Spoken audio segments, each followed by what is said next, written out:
Hello. Sorry, baby. Should move on. Okay. Now you're ready. You ready? You want to say goodbye to the people? And say goodbye? Goodbye. I guess you could see it.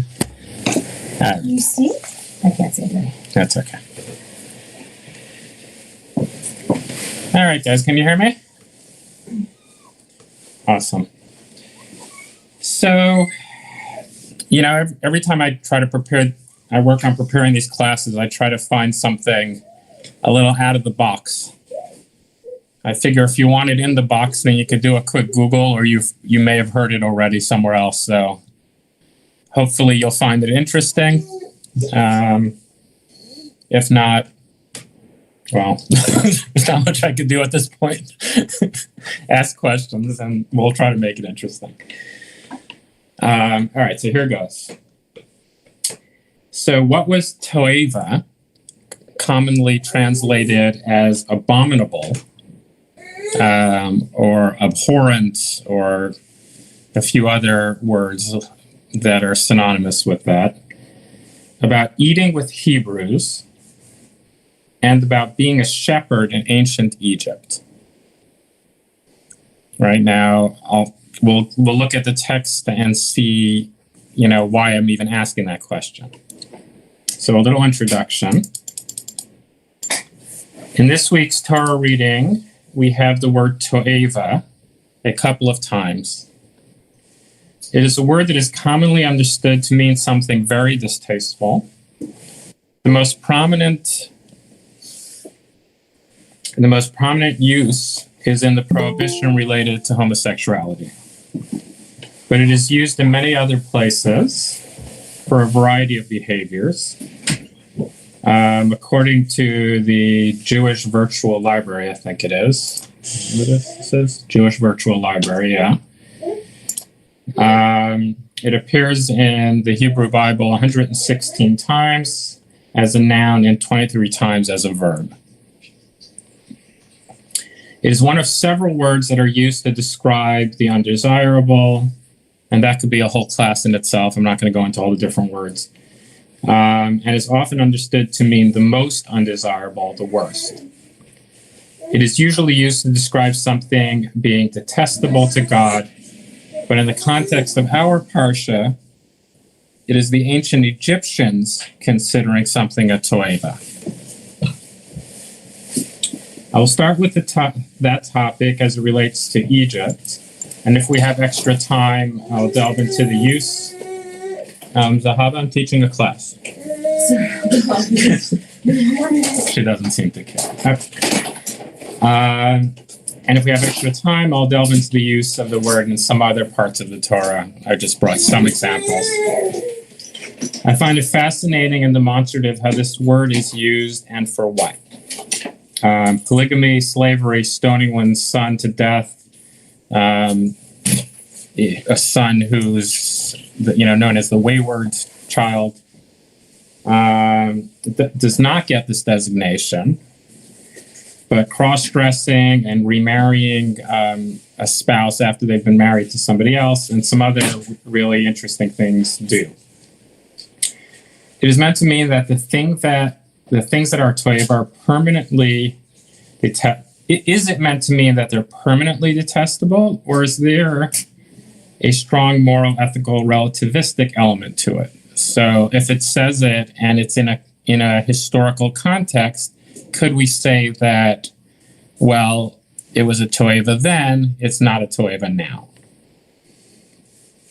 The implications of this understanding can determine how we perceive homosexuality, but more broadly, how we should use the Torah to adopt to new social norms. All right, so here it goes. So this is from this week's Torah reading. It's within the broader context of the Joseph story. So just a quick summary. Joseph was his father's favorite of the 12 sons. The other sons were jealous of him. This was reinforced when Joseph had dreams that suggested that he would rule over them. So they decided to kill him. But then they backed away from the killing him, instead ended up selling him into slavery. Ultimately, through a series of events, he becomes the second in command in Egypt. There's a famine going on in the land of Canaan where his brothers are, and they're now coming to Egypt to get food, not knowing the rest of the story that he is now the one in charge of food. They get there, he accuses them of being spies, and they can't imagine that it would be him, and so it doesn't even cross their minds. I mean, it's a little bit hard that none of them recognized him.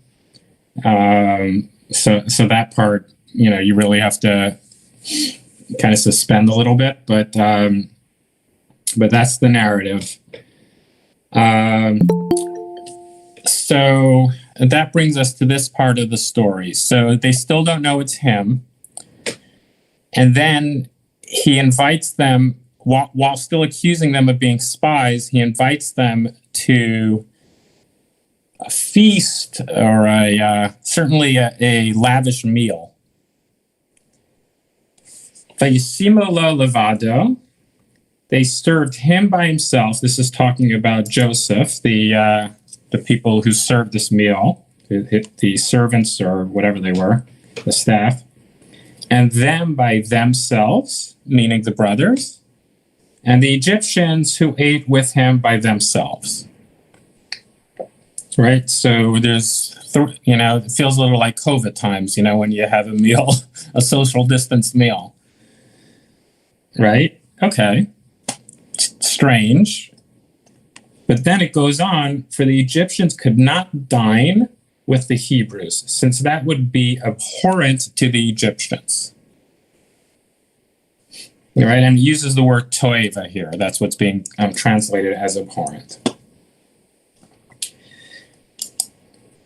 Okay, so that's the first use that I found of it.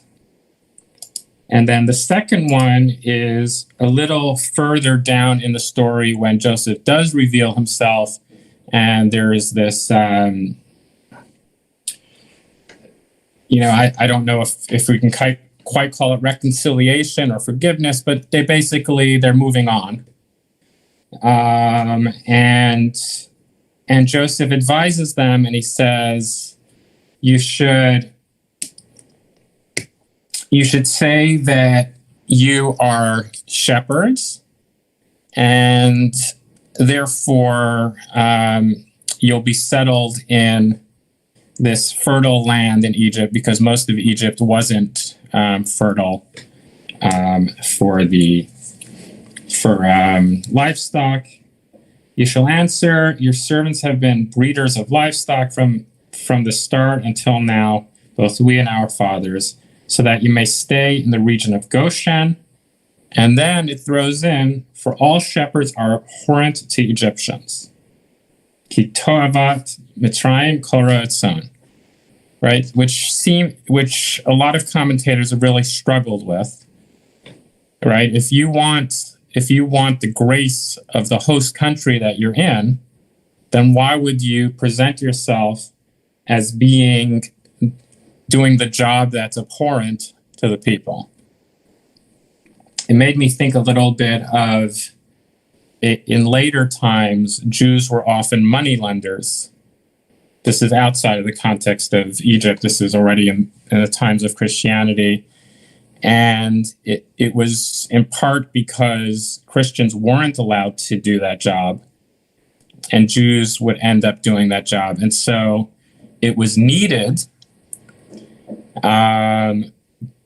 So we'll let other people do it who are allowed to do it. So kind of that context. And there is actually another verse, which I didn't bring here, which Pharaoh actually says, once they say, yeah, we're shepherds, he says, well, then maybe you can be shepherd to my livestock. So it can be interpreted as he thinks that they're better than the other shepherds, or that shepherds were abhorrent, and this was a way of him, finding somebody to do it. Anyway, all right. Another verse, not from our portion, but that relates to this. Later on, when Moses is trying to liberate the Jews, before saying, let my people go for good, he says, let them go and worship outside of the country for a few days.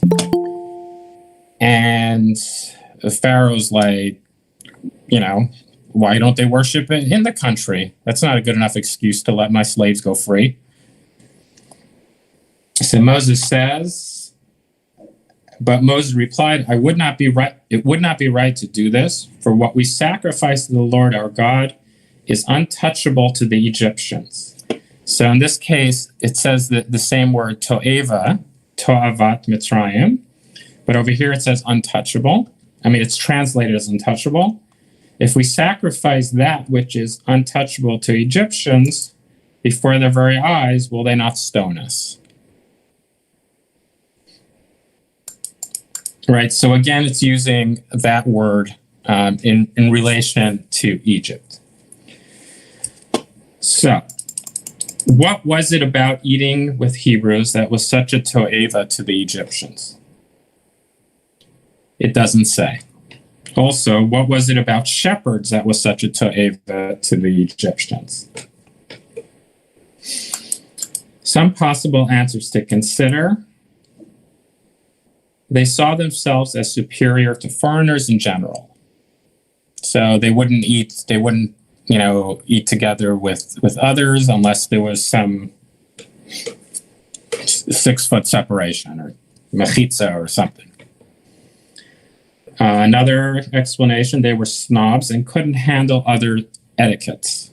They had their etiquettes, and if somebody had the fork or the knife the other way, or whatever they were using back then, or they sat this way or that way, they couldn't handle it.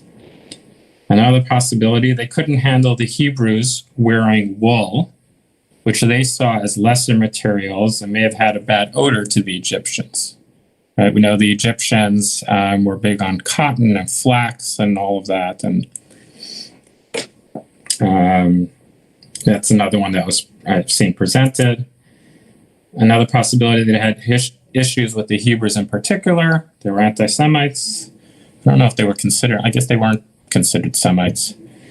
They had another possibility, they had no tolerance for religious practices other than their own. Another one, Egyptians were not allowed to eat animals because of religion. However, the Hebrews were. And one of the commentators takes it a step further, suggesting they were vegetarians or even vegans. And then lastly, they despised shepherds because the Hyksos, which was a dynasty or more than one dynasty that ruled Egypt, or at least part of Egypt at a certain time,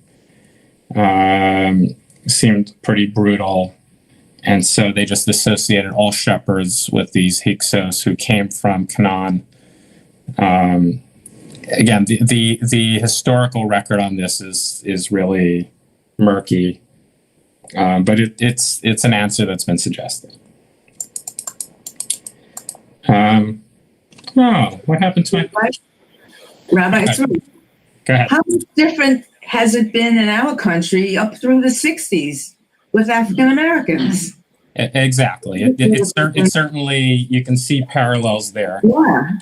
And we don't know if that's the reason, but that's certainly a possibility. Yeah. The reason I have this little statement here is because I had a picture, which for some reason disappeared, that showed the Hyksos, like a cave drawing of the Hyksos. I'm sorry. I don't know where it went. Yeah, it's gone. That showed them as shepherds. All right, so here's some of the commentators. Chizkuni, Ambricius, for it was something detestable for Egyptians. What does it mean? Egyptians detested eating at the same table as aliens. All right, so that's where I got that one. As they felt that they were a superior race and everyone else was way inferior. We have an example of this in Isaiah, where it says, I'm going to try and have over it, that the help of Egypt I call empty and vain. I call this a disgrace and chagrin to dwell alongside them. It's hard to understand that without the context. But basically, they thought they were better than others. Chizkuni on our second verse in our parsha, where it said that shepherds were detestable, or something that the Egyptians detest.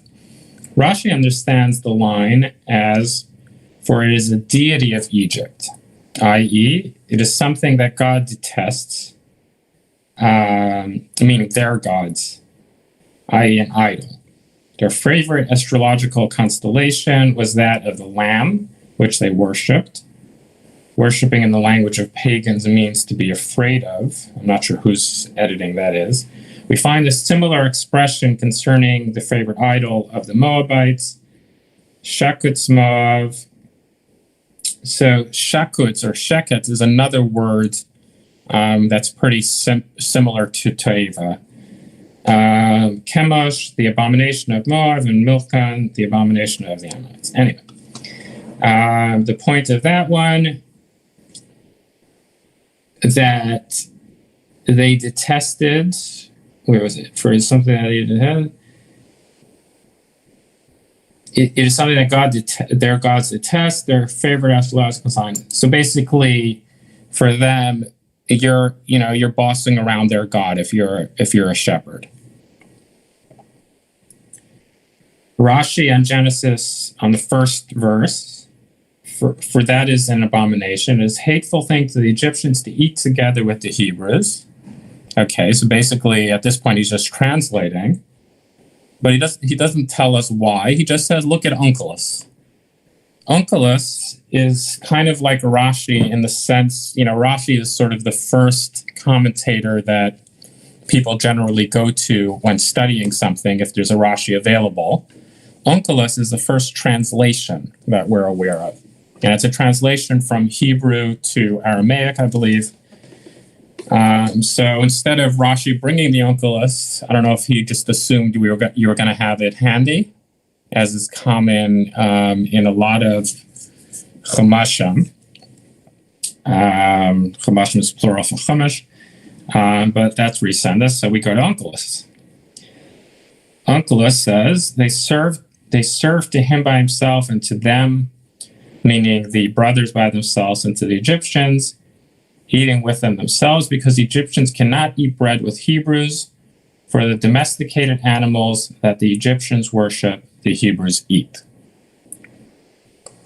Right? And so it seems to suggest that it's the Hebrews in particular that they have an issue with.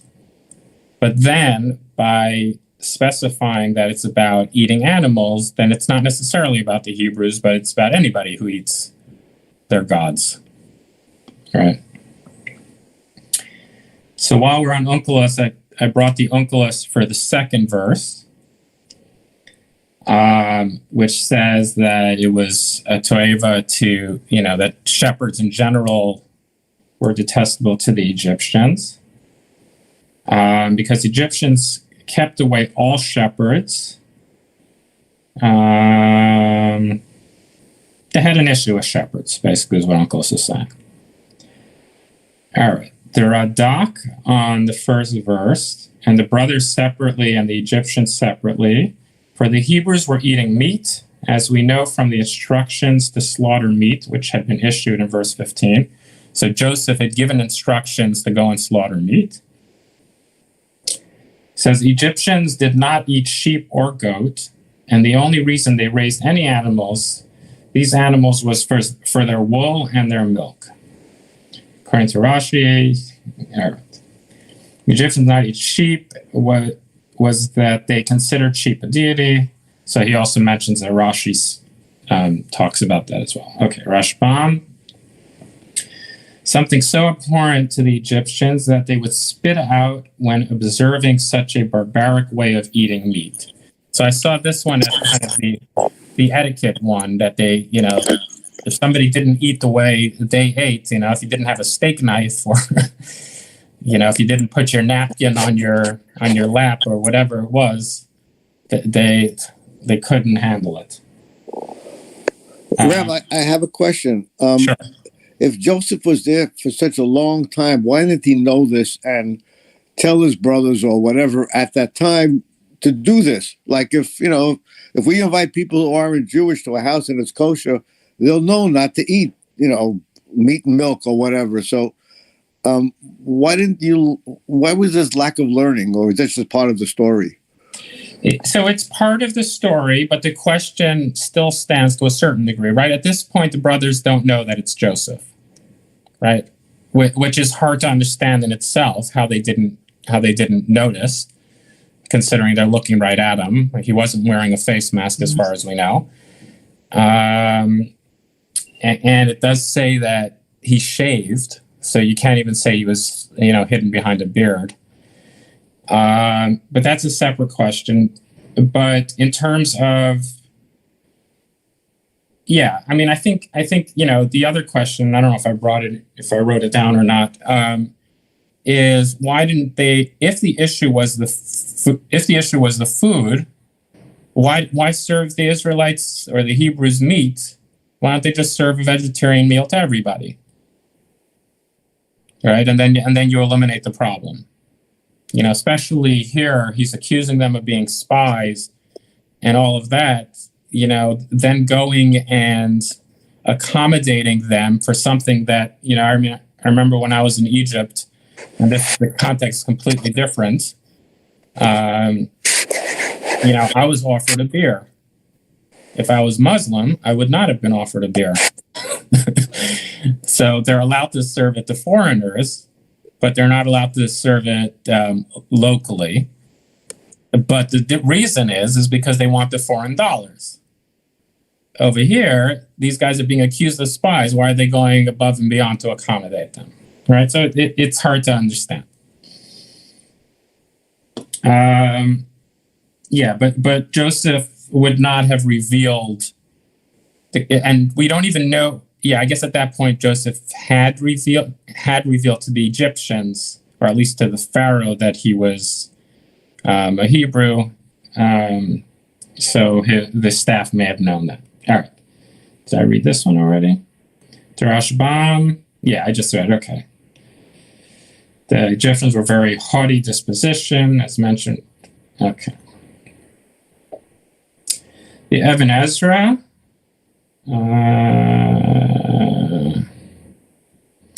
Since every shepherd is abhorrent, the Egyptians of those times were vegetarians like modern Hindus. So scholars have kind of taken this Ibn Ezra apart because they were like, as far as we know, the Ibn Ezra never made it to India. How does he know exactly what the Hindus are or aren't eating? And, it's hard to know exactly what he was basing it on, but it's an interesting hypothesis. All right. And then that last suggestion that I gave, I actually found it in this fascinating paper. I'll just share it for a moment. This 24-page paper that specifically addresses the question that we're dealing with. So whoever Aaron Pinker is really went to town on this question, and he looks at some of the same commentators we're working with, as well as modern scholars and biblical criticism. And this was a suggestion that I think came from him, where he said it was about the clothing, and he used this verse to back it up. He says so once he revealed that he was the brother, he gave them each clothing. To each of them, moreover, he gave a change of clothing. Actually, this was before he revealed it even. But to Benjamin, he gave 300 pieces of silver and several changes of clothing. And the question he asks is, why is he giving them clothing? He's giving them money. What's the point of the clothing? And so he says it's because he wanted them to be able to dress in an acceptable way in Egypt, because that was what was really detestable to the Egyptians about them. All right. Philo on Joseph. So Philo is one of those early Jewish historians. He was in Alexandria, and let's read what he has to say about this particular section. He's talking about the banquet. Then when he had washed his hands, he restrained his sorrow by the power of reason, right? He was holding back his emotions, not showing it yet. And coming back again, he feasted the strangers, meaning his brothers, returning to them the brother who had come with them before and who had been kept as a hostage for the appearance of the youngest. And with them there also feasted others of the nobles of the Egyptians, and the manner of their entertainment was to each party in accordance with their national customs. Right? And essentially the explanation here is that the reason that they were separate was because each one had separate customs, and so it was to be respectful. Instead of it being, haughty or superior, it was in order that each one can practice their customs in the way that they like. All right. And then I just brought that link if anybody's interested. We don't need to go read through the whole thing. Further reading on this. Rabbi Shelley, that's very nice, except that's not what the text says. Yeah, so I find Philo in general, he veers off the text. It feels a little romanticized. He has this sort of idea of what happened, and he doesn't seem particularly constrained by the text. And, he may be basing it off of stories that he heard growing up, or he learned, medrash that he learned in yeshiva or whatever it was, or his own imagination. Another article that I found that addresses this, I'll just show it for a second if I can. Why can't I? Edit link, unlink. No, I don't want to edit or unlink. I can't bring it up right now. Let me see, I'll pull it up in the library, then maybe I'll be able to do it.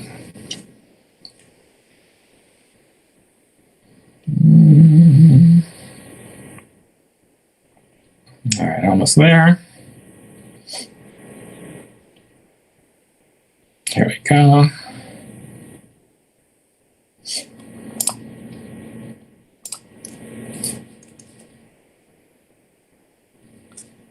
Can you see it? Yeah. Shepherds eating with Hebrews, an abomination to the Egyptians, right? So they're I'm not the only one who was struck by this and wondered about it. There is some scholarly work on it. All right. And I'll share these notes on Facebook or the YouTube or both, whatever I get a chance to do. All right, so other examples of toeva. So here's one from the book of Dvar, Deuteronomy, which a lot of people have struggled with. Oh, hold on, I need to share this tab. All right, here we go. A man takes a wife and possesses her. Not the best use of wordage in modern times, but you get the idea. She fails to please him because he finds something obnoxious about her. Again, the wording and translation might be a little hard to hear. And he writes her a bill of divorce, hands it to her, and sends her on her own. She leaves his household, becomes the wife of another man. Then the latter man rejects her, writes her bill of divorce, or he dies. Then the first husband who divorced her shall not take her to wife again, since she had been defiled, for that would be abhorrent, and he uses the word toeva, to the Lord. You must not bring sin upon the land that the Lord your God is giving you as heritage. Right? And commentators have really struggled to understand what's the issue here? What's so bad? What is this defilement that happened? So a common understanding is that they're afraid of swinging, of wife swapping.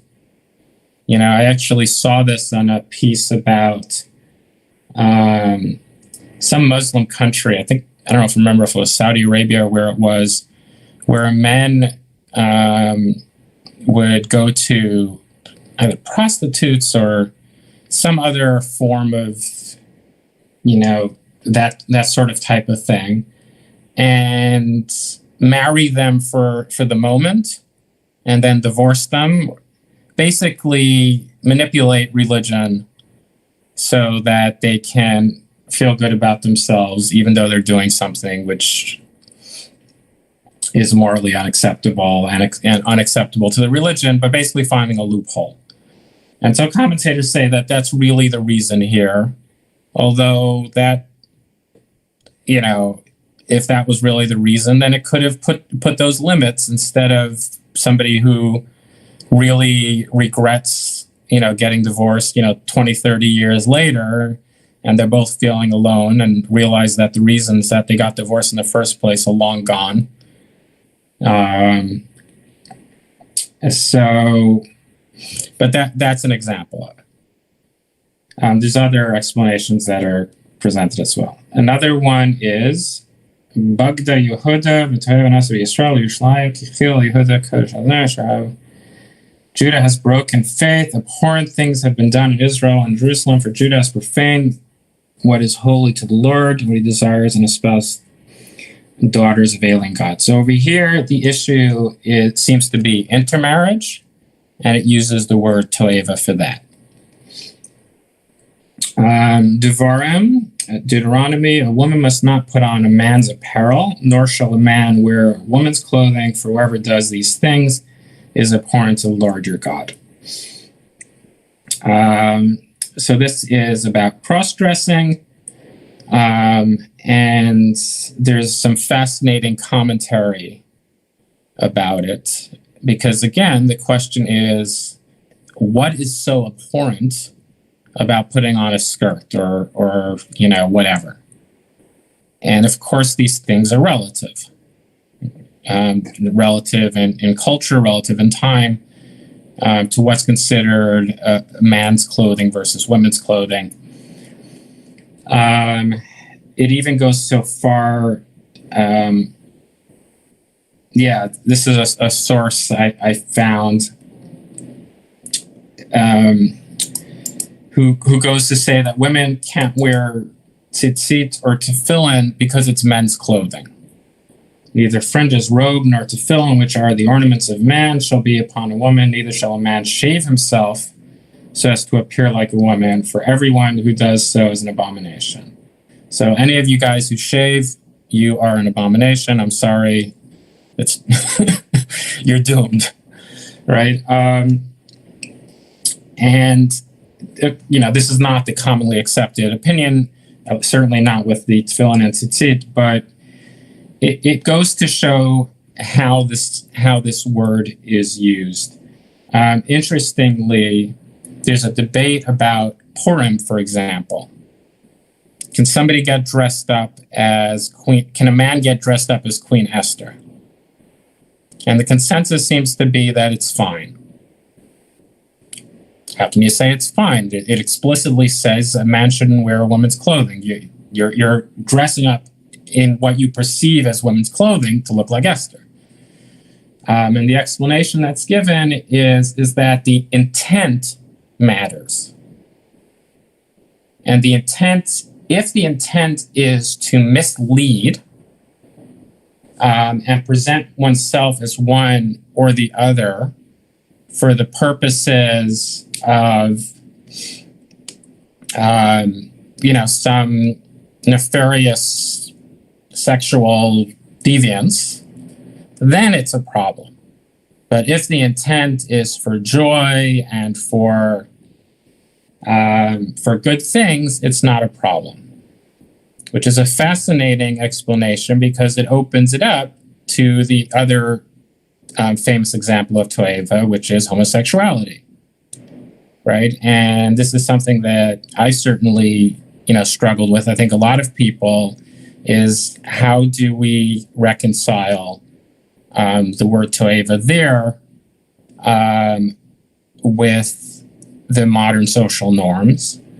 And one of the explanations that's given is that the intent is for sexual deviance, but when people are getting together for love, that's not what the intent of the negative mitzvah is. Rabbi, that's a liberal interpretation, though, isn't it? Absolutely. But if you go, for example, with the Purim one, that's actually in the Shulchan Aruch. That shows the intent. It's a long stretch, though. I agree. But I think people are looking for straws because people are really suffering, and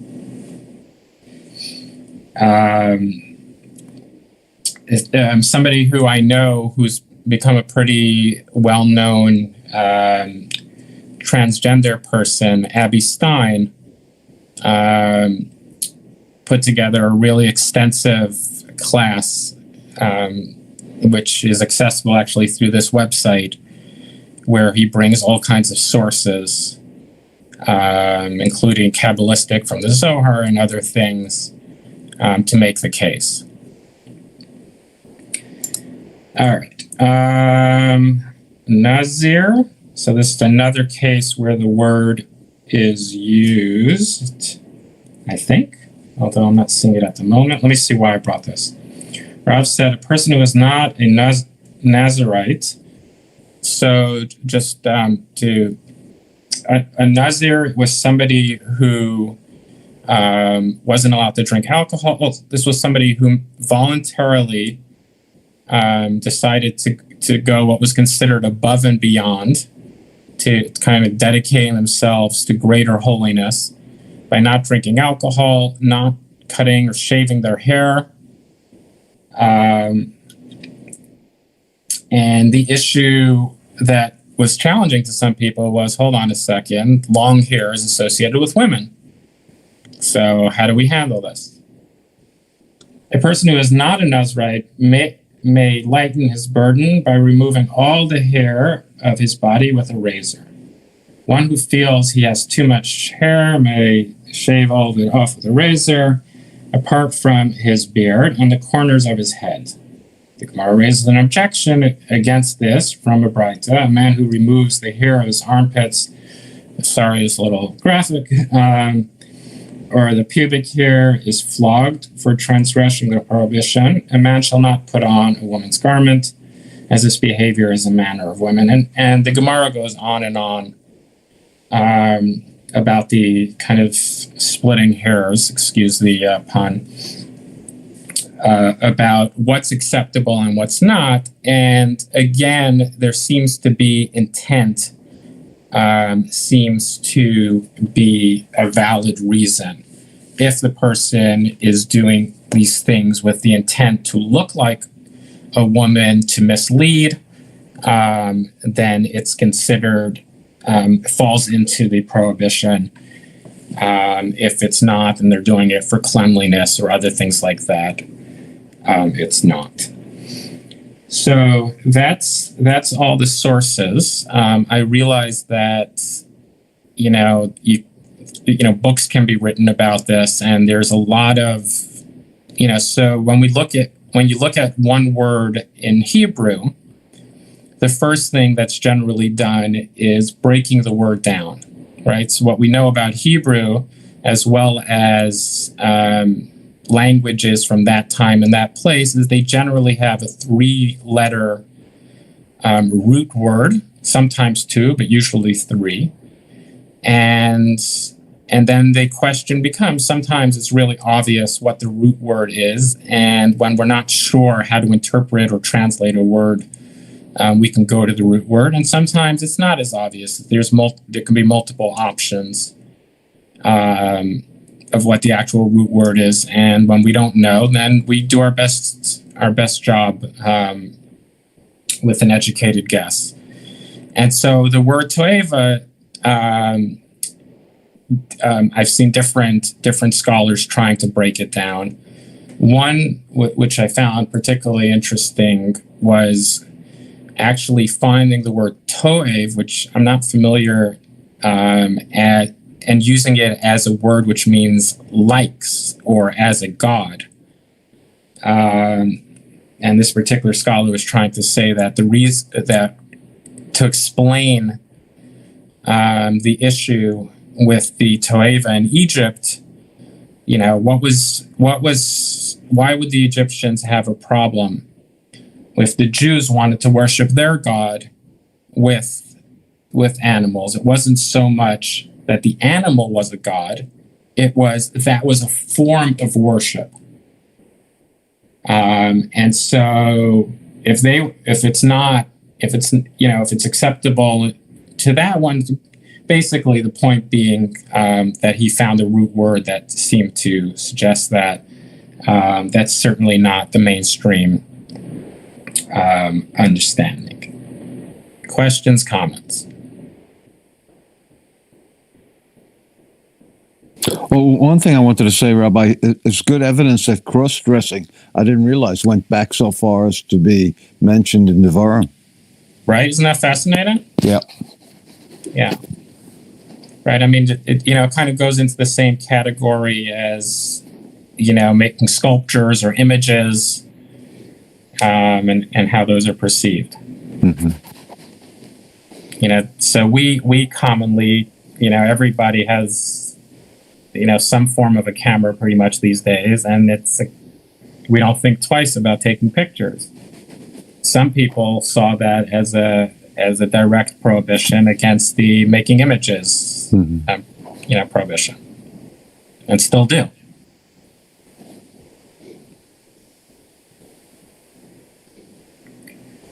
All right. As far as announcements, we're going to have Shtisel Thursday night, I believe. Yeah, Thursday night. The information came out on Shabbat Shalom. There's a choice of 2 dinners from Holy Schnitzel, which we can pick up, or maybe they would have delivery. I don't know. The contact is the restaurant. And then, where's Danny? 7:30, Dan?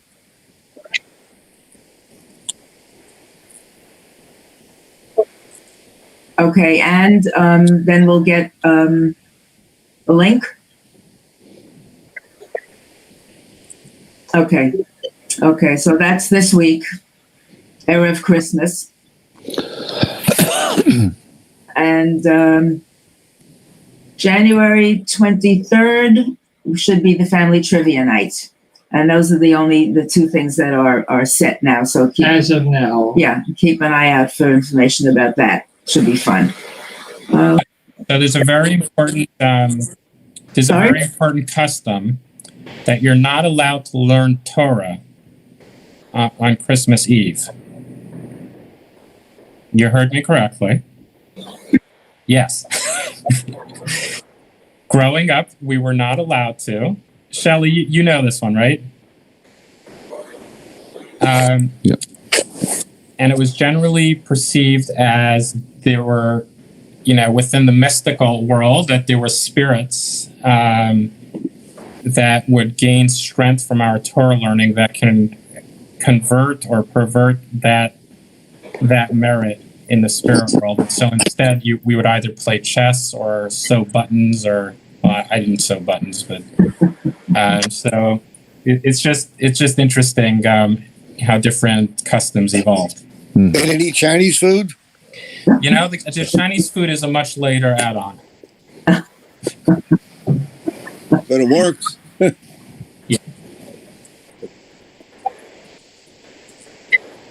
Not that I know of.